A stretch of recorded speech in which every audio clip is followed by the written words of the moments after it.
भारतीय communist party आंचलिक committee बैठक अनुष्ठित 25तम पार्टी महाअधिवेशन है आलोचना। अक्टोबर प्रथम सप्ताह अनुष्ठित सीजीआई 25तम महाअधिवेशन निर्धारण संपर्क में ब्रह्मपुर आंचलिक परिषदर जेनेराल बॉडी समावेश आज रिपोर्टिंग अनुष्ठित हो जाइछि।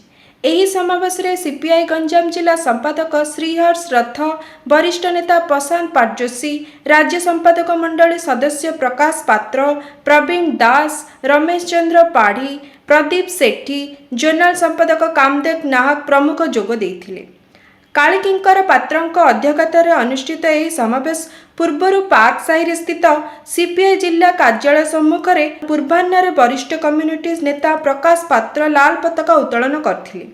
एही समावेश रे पार्टी सभ्यपद नवीकरण, शाखा सम्मिलनी मानकर तारीख निर्धारण, बीजेपी नेतृत्वाधीन डबल इंजिन सरकार संपूर्ण विफलता एवं महिला उपरे निर्यातन वृद्धि विरुद्ध प्रतिवाद तथा बेकार युवती और युवक मानू नियुक्ति प्रदान, बासहीन लोकों घरडीह प्रदान दाबी सहित विभिन्न जनसमस्या नहीं सीपीआई पक्षर आसंता दिन में जन आंदोलन चलाइबा निष्पत्ति ग्रहण करा जायछि।